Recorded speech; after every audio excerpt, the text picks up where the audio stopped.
So Poppy Playtime Chapter 4 released last month, and it had some pretty big shoes to fill after the massive success of the amazing Chapter 3. And so there was a lot of hype building in the year wait between Chapter 3 and 4, so after beating Chapter 4 myself on release night and having a few weeks to pull together my opinions, we're going to be answering the question of was Poppy Playtime Chapter 4 worth the hype and the money? But before we begin though, I want to tell you how this video is going to be laid out. Starting off, I'll walk you through the actual chapter and all of the important stuff there. Then we'll be getting a little bit opinionated as I'll be discussing everything I liked about the chapter and stuff that I really didn't like, alongside many of the glitches of release night. Huh?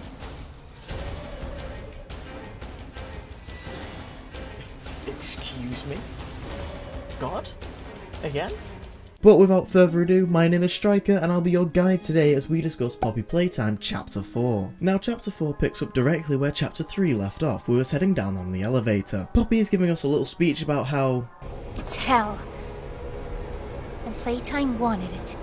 Yeah, we really are getting into it this chapter, aren't we? Anyways, we are told to follow the red smoke, which leads us into this area with mountains of dead smiling and nightmare critters, which we have to walk through to make it to the prison's entrance. Now, I don't know exactly what our character was expecting, but just walking up to the front door of a prison does set off the alarms, attracting this little cluster of mini Huggy Wuggies who quite literally jump us. But after a short little scuffle they run off and we have to find another way into the prison. I really don't know why we want to go here, especially after what Poppy just said about this level of factory like 10 minutes ago. Now later on we find and power up this train, which we actually enter one of the carriages at the back, which is where we're introduced to the doctor, who seems to recognise us as an old employee and starts the train, which does shake a lot and eventually we fall and black out. We then wake up inside of the prison and the train seems to have crashed. I'm starting to notice a pattern here, come on now Poppy Playtime. Anyways, we have to move through some of the larger areas of the prison where we encounter our first enemies, the nightmare critters, or well, they're small versions at the very least. Now they roam around the prison area and will come out from some of the different cells, but you can close the doors to shut them out and stop them from attacking you. And eventually we find ourselves in this canteen area where we actually find the rotting body of a Playtime co-employee. This chapter is grim so far, oh my god. Now on this body we find a red hand similar to the one that we lost to Mommy Longlegs in chapter 2. But before we can leave this area of the prison, the doctor decides to run a little test on us. Essentially he sends a horde of nightmare critters and mini Huggies your way and you have to fight them all off. The fight isn't too hard but can get chaotic pretty quick, just watch your flare hand's ammo and you should be fine. Now there's no real amount of these things you have to hit to complete the section and I think it's just a timed thing, so after surviving long enough the doctor calls the nightmare critters away and tells us to proceed, where we then end up in this big room with what I assume is a reception desk in the front. You might recognise this from the trailer though, but it looks very different now as there are metal gates and such placed over the desk. Now Ollie does call us here, but there's nothing too important to mention as it's mostly cut out by static. Hear me? Too much interference. And to progress here, we need to collect keycards which can be found down the different hallways. We then use these keys to activate the hand scanner on the desk, which then opens the next door, letting us progress. That kind of rhymed. But one long gas sequence and a whole lot of puzzles later when we arrive at the interrogation rooms. These boxes are basically where toys will be held when being tested on or just spoken to by the scientist. And here is where the doctor introduces us to his pet Yarnaby. Now for the next sequence of this game, we are just hiding from Yarnaby whilst following instructions from a strange blue hand and a weird voice. It's a shame that the subtitle spoiled this was Doughy the Dough Man, and he does help us through this section as we escape Yarnaby. But very soon after this we put ourselves in danger yet again as we fall into this massive room where Pianosaurus is waiting. Now he charges directly at us before giving us one of the biggest disappointments of this chapter.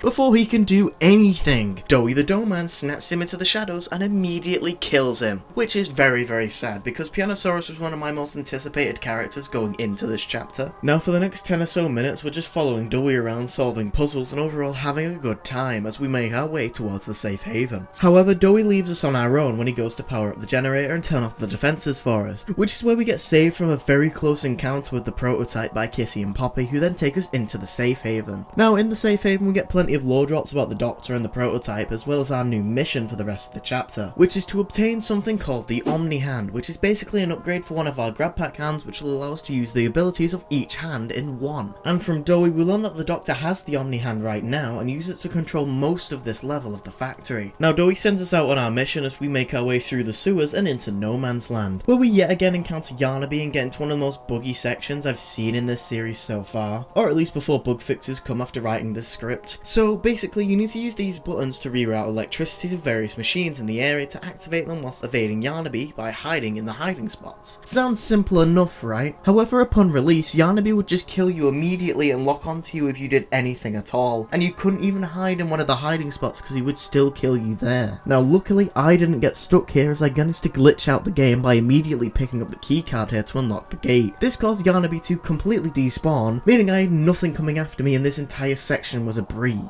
Now as we do with every monster in this game, there's a chase sequence at the end, and once again I was a little bit let down here. Compared to the Mommy Longlegs and even the Huggy Wuggy chase, this one was really boring. There was really nothing special about the Yarnaby chase, as you just kind of have to walk forward, and then Yarnaby gets caught in a chain and sets on fire at the end. Now I do like this death, I just wish she had a bit more screen time leading up to it and a bit of a longer chase sequence too. But after going through this weird elevator, teleport, I don't know what, I have no idea what this is. But we use it to travel to another area of the factory where we meet back up with Doughy the Doughman, who is scrounging for parts and gets frozen by one of the Doctor's traps. So we quickly divert the ice flow and thaw him out so we can continue. And about 7 billion ice-themed puzzles later, we arrive in the gas room, which was a section of the chapter I did quite like, although it does have its issues. Basically, you have to locate a bunch of different objects shown on the TV screens in the main room. Finding each of these will grant a part of the code needed to unlock the door and progress closer to the Doctor. Now the room is filled with the catnap gas, so we have to use this gas mask which we just found outside the room. Don't ask me where the one from chapter 3 went, how you lose a massive gas mask is completely unknown to me. Anyways, my one gripe with this section comes from the Bonzo Bunny you have to find, as he's really small and he's on the floor in a corner somewhere. I was here for like 20 minutes on stream and ended up just brute forcing the code at the end because I couldn't find Bonzo. Now I think this could easily be fixed by maybe making it easier to see through the gas in some way. Other than that, it's a pretty good section though. Now pretty soon after this we find out the Doctor could just disable our hands if he really wanted to. He does it to our purple hand here, which may I remind you stays broken for the rest of the game and locks you from using your flare hand at all. Then he does it here by disabling our blue hand and dropping us into this area where we have to face against a bigger body's Baba Chops. Now it's a pretty simple boss fight. Use these buttons to redirect the power to collect batteries from inside of the cages. Eventually you can redirect the power to open this little room with a nightmare critter inside. But let's go back a minute. Why was this fight so much better than what Yarnaby got? Than what Pianosaurus got? This Baba Chops was an arguably much less hyped and teased character compared to the other two. Most people didn't even think there was going to be a bigger bodies version of Baba Chops in the game. So it makes no sense that they get a pretty decent boss fight when Yarnaby got a lackluster chase, and we don't even talk about Pianosaurus. Anyways, back to the room we unlock at the end of this sequence. We see a nightmare critter stuck inside of a test tube, and up to this point we've been using electricity to destroy various body parts, assumed to be the Doctor's. Now he challenges us to make our own decision here on whether or not to kill this little nightmare critter, and if you don't do it, I don't think anything actually happens. However, if you do decide to kill it, then the Doctor is very impressed and actually invites us to go and challenge him. From here, it's a pretty simple elevator ride, door unlock, elevator ride, monologue before we arrive at the Doctor's lair and have to fight him for ourselves. Now the boss fight, if you can even call it that, is pretty simple in of itself. You start off with one battery unlocking one area, and you have to go out into these areas and collect 3 other batteries from them. Now after collecting each battery and placing them in the correct slot, we can then make a mad dash upstairs where we can blow up the Doctor, killing him.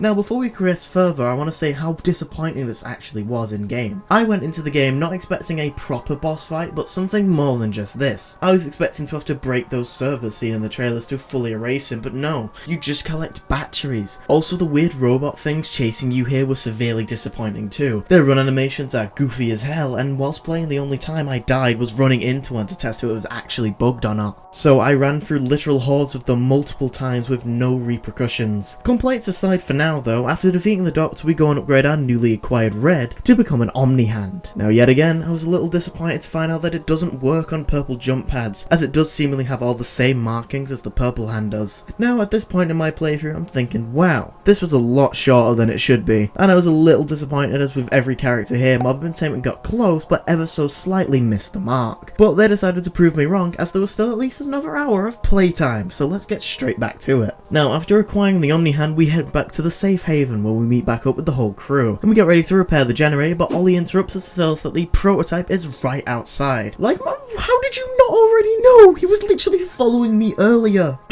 Anyways, Doughy goes to try and lead the prototype away and Poppy goes to do something else, so we're left with Ollie to fix the generator, which we do pretty easily to be honest, but we are true Sigmas, so why wouldn't we? And immediately after fixing the generator, Poppy sends us straight out to a place called the Foundation to plant some explosives. Like, oh my god, shut up, let me sit down for 5 minutes!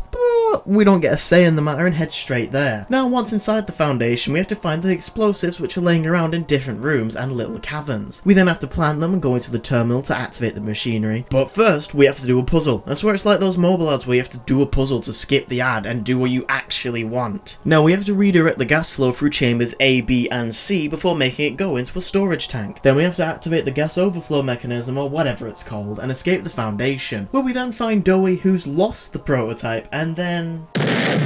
the safe haven is destroyed, and Dowie quite rightfully crashes the fuck out, turning into one of the fox things from Lethal Company and beginning the final chase, which is actually pretty good up until the final boss fight, which I especially dislike. I was already kinda disappointed with the chapter at this point, and it kinda felt like it was dragging on by now. I'm not gonna complain that the chapter was longer, as I did enjoy myself. I was just a little bit let down. But the buggy mess that this final boss fight was when I played through the game has put me off replaying for a while, simply because of this.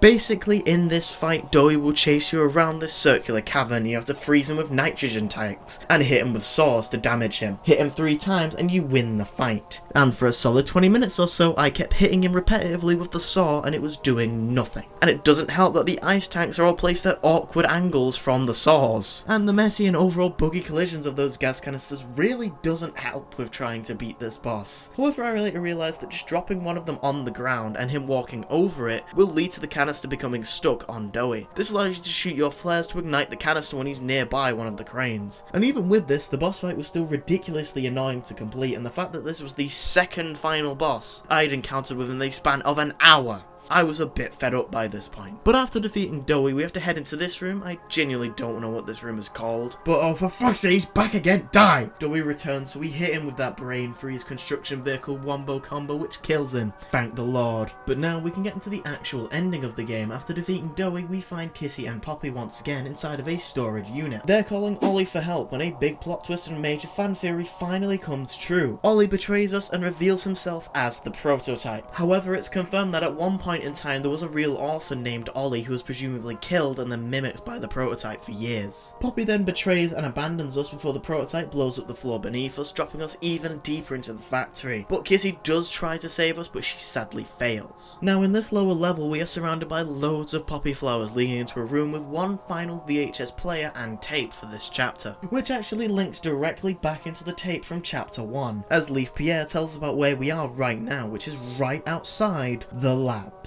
or where the prototype calls home. An alarm then starts to play as red smoke fills the room before our camera is dragged towards the window, where it's revealed that Huggy Wuggy is still alive, and he's pissed. He lunges at the window and the chapter ends, leaving us on a cliffhanger. Now this part specifically got me re-interested into the game after the lackluster lead up to this point, but that's the gameplay of chapter 4 simplified as much as I possibly can. Now I think it's about time we talk about what the chapter did well and what it didn't do well. But first, if you're enjoying this video then make sure to subscribe. I got told to say this more in videos, so yeah. We'll start with the negatives and end with the positives before I conclude and finish up the video. Let's get straight into it. Firstly, I think chapter 4 didn't do its various antagonists and boss fights very much justice. There was so much hype for all of these characters thanks to how amazing the trailers looked, but in game a lot of the things were changed or minimalised. A major example being Pianosaurus, who got his own shot and one of the best moments in the entire trailer, only to get a couple seconds of screen time in the actual chapter and immediately get killed off. I wouldn't mind it if he still died the same way, but there was actually some form of gameplay mechanic, like a chase or something similar to Yanabe where we have to hide from him. Then Dowie saves us and kills Pianosaurus. It wouldn't have even had to have been a long segment either, just anything would have been better than what we got. Then arguably the most disappointing aspect character-wise was the Doctor. He was hyped up as our biggest threat so far, creator of the bigger bodies and overall a massive threat to us as a player, and he goes down so easily, which I think was to give more time to build up Dowie as an antagonist, but I would have preferred the Doctor to just have been more present in general. In the teasers we see him in an actual body which doesn't show up in game. This room also looks completely different in the trailer and it's more lackluster in game. Also the massive build of this character from chapter 1 till now just for him to die so easily doesn't make sense to me. I would have preferred if Dowie just didn't turn evil and we got more of the Doctor, or maybe Dowie just betrays us at the end of the chapter, dropping us into the lab. So we still see Huggy, but Dowie's out there to return next chapter as an actual enemy. Another gripe I have is with Kissy Missy. It's still not explained who attacked her. They save us in the shower area and Kissy Missy is suddenly back and all beaten up, but whoever did the attack isn't brought up once, which is disappointing because it was literally the cliffhanger for the last chapter and one of the biggest questions going into this one. So it's a bit weird to not mention touching it at all. Lastly, the amount of bugs I encountered during this game was actually insane. I know I played it release night, but the fact that playtesters beat the game and no game-breaking glitches like Gyanabe just not spawning, or simple things like clipping through the vents, jumping out of the map, and many more weren't caught is insane to me. I think the game would have benefited from a lot more playtesting, as the state of the game on release has definitely added to people's negative opinions of the chapter. On a more positive note, I think Chapter 4's atmosphere was pretty good for the most part. The visuals are definitely a step up from Chapter 3, even if only slightly. All the voice actors killed their roles and sell their characters incredibly well. Then arguably the best part of the chapter was definitely its ending. It leads us perfectly into Chapter 5, where we battle the prototype. We're now completely alone as Poppy has gone on the run. Dowie is dead, and I think it's most likely that Kissy is also dead, or that she's just stuck up there and can't come down due to her injuries. Then the amazing speech from Leaf Pierre rivaling the likes of Henry Emily in FNAF Pizzeria Simulator was an amazing addition to the chapter. And the callback to Chapter 1 right before the reveal that Huggy Wuggy was still alive was fantastic. And it certainly got me hyped for Chapter 5, and I certainly wouldn't mind waiting a little bit longer if it meant they could really deliver. Another thing I think Mob did really well here were the character designs, especially for Gyanabe. His design is very colourful and stands out a lot in comparison to recent enemies with face, and his face splitting open is incredibly terrifying in my opinion. Overall, Poppy Playtime Chapter 4 is pretty good, however I think it just failed to live up to the hype after the wild success of Chapter 3 and how good that chapter actually was. Chapter 4 had an amazing setup off the back of Chapter 3, but I think Mob failed to fully realise this and deliver something that would satisfy all of the fans. However, I think no matter the outcome of Chapter 4, we would have had the same issue, as I think the game was overhyped and the community's expectations for the chapter were way too high. Alongside the fact that I think this chapter in particular was more focused on building the lore and preparing for Chapter 5. But that's going to bring this video to a close. What were your thoughts on Chapter 4, and are you excited for Chapter 5? Make sure to let me know down in the comments below. Now, if I had to say what the next video is going to be, I'd say it will probably be FNAF related. I've got a couple videos stocked up in the bank, so I haven't chosen just yet. Now, if you did enjoy this video and want to see more, I'd prompt you to subscribe and like the video. It's a great help, and if you think I'm a knob later down the line, you can always undo it. And if you want more Poppy Playtime content, I have a few other Poppy videos already out, live streams of each of my playthroughs for each chapter, alongside some more Poppy Playtime content in the works. Some of it is already in that bank. And if you want to know what's coming before everyone else, you can join the Discord, link is down below. But until next time everyone, make sure to have a great rest of your day and night, and hopefully I'll see you again soon.